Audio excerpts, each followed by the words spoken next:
Some rugby news now. The Springboks are looking forward to yet another battle against the All Blacks in Cape Town later on this afternoon in the Rugby Championship Test match. Now, Newzroom Afrika's Khotso Sello was at the captain's run yesterday, where he looked ahead to this afternoon's clash. Take a look. A very passionate press conference. Your take from it? Yes, Khotso, the emotions blew out of proportion. Like you said, went on a tangent towards the end. It was the causa section of the press conference, and then Sia switched over into English to explain to the rest of the room what he was actually talking about. And something, in fact, he was asked, if I understood correctly, something with regards to transformation and how does it affect the black players in the team. And he said clearly that since he came into the side, he wasn't the perfect player. And over the years, he developed as a captain when he came there. And it doesn't only apply to him, but to everyone. And it all stems from the trust that was placed in him by the coach, the honesty from the beginning, the whole coaching staff, where everybody knows exactly where they stood. And that is how they build confidence, and that is why this team is so successful. And it was very interesting to see, him taking it very seriously, because something in the past, transformation was seen as a swear word.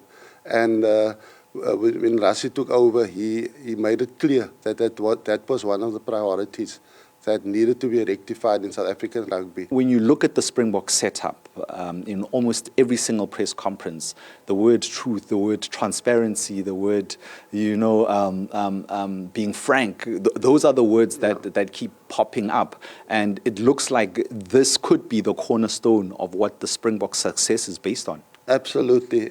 From my experience since in this era, since 2018, when Rassie Erasmus took over, you could clearly see that there was a change in mind shift.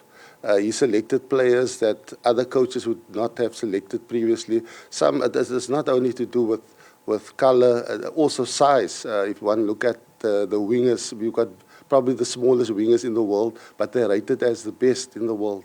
We all know who's playing in that match day 23 against the All Blacks for a chance to write a piece of history, for a chance to be that legendary Springbok team that's beaten the All Blacks 4 times in a row. Do you think the Springboks has what it takes? Yeah, if one looks at the selection, last week it was proven the policy is that they want to build depth. We look at the spine of the side. Last week it was youngsters, Apaleli Fassi at fullback, the fly-off, Shasha Ngomazulu. They beat the All Blacks with that team. This week, Rassie changed it around. He selected a more experienced side, Andre Pollard and Willie Leroux, 2 of the most experienced backs in the team. And it just shows how far this team has come and developed. Will they unlock that sense of invincibility about them, that aura that Richie McCaw side had, where, some people said just rocking up in an All Blacks jersey meant it's already 5 to 10 points. Will this team be able to get to those heights? Currently, they're the number 1 side, so one cannot dispute that.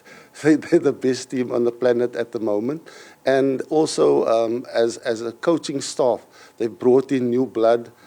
In Tony Brown, who's a New Zealander. I think the New Zealanders can kick themselves for not having that guy on their side, but it just shows the forward thinking of the South African team. The fact that they have all the player depth and also the coaching to go with it to take this team to the next level. And quickly, the importance of having the women's game being the curtain raiser. I'm excited. I'm going to be here already very early to come and see the women's side. And they're playing against a Barbers team, which is like a World 15. So it will give them also an opportunity to develop. It's also nice to hear that Sia said that they went to go visit the team and encourage them and support them. You can't let you go without a score prediction quickly, Adna. Yeah, look, I would say 36-25 in favor of the Springboks, 36-25. 36-25, Adna Mohammed being very generous there, giving the All Blacks 25 points. I think it's going to be a little bit more extra, but hey, Who am I to say? Khotso Sello for Newzroom Afrika on channel 405 in Cape Town.